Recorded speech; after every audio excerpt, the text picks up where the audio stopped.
Hello, good evening, good afternoon, and good day again, Parkmates. It's me, Drew Domingo. Dito na ako nagre-record sa kwarto ko dahil biglaan lang itong niluto ko ngayon. Naisip ko lang dahil gusto kong i-congratulate si Carlos Yulo for bagging 2 gold medals sa kasalukuyan nagaganap na Paris Olympics. To be fair, wala akong alam sa gymnastics, no?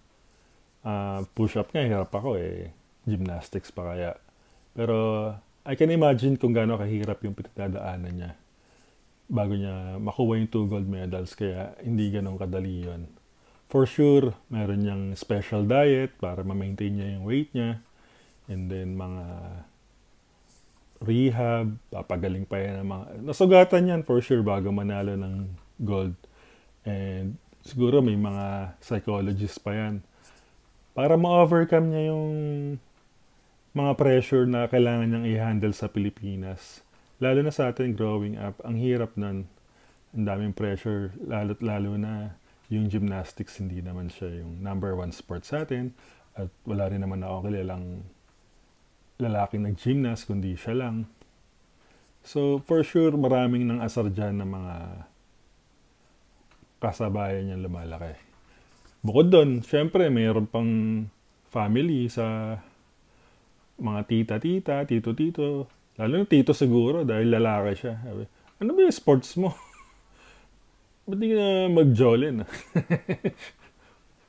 Tapos, yun, yung mga ganong pressure, kasama yan sa para marating mo sa siguro, hindi mo na ako nanalo sa Olympics eh.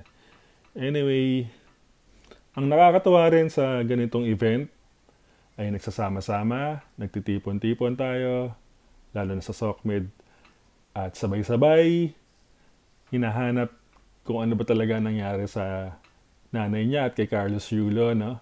Hindi man lang na-research kung sino itong mga kinalaro niya eh. Kung sino yung mga tinalo niya, ano bang bansa, kung saan siya nag-aral. Rekta na agad eh.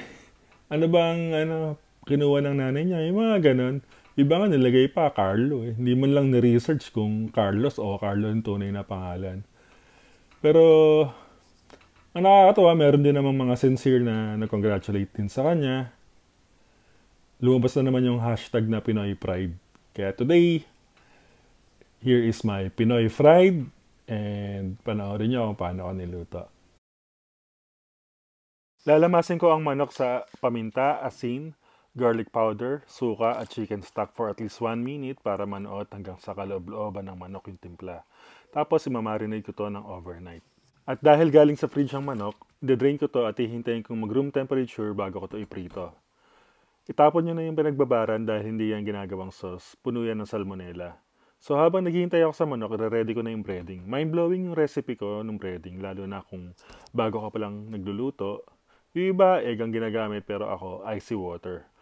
Maniwala kayo sa hindi, sinabi sa akin to ni Tony Kakyong. Kaya nga sa kanya ko pinangalan yung anak ko eh. Hindi, biro lang. So sa breading, ang kailangan ko ay APF, icy water, and combination ng APF at corn flour. 60-40 lang lamang ang APF. Kapag ready na yung manok, lalagyan ko lang siya ng breading tapos ipiprito ko na sa mainit na mantika between 330 degrees to 350 degrees Fahrenheit. Bantayan yung maigi na wag bumaba o tumaas yung temperature.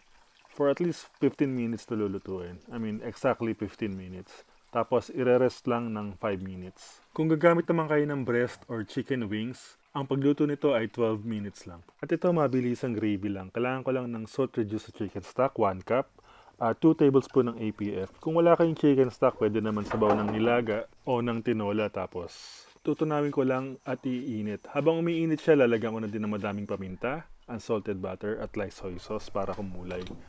Plating na and enjoy cooking.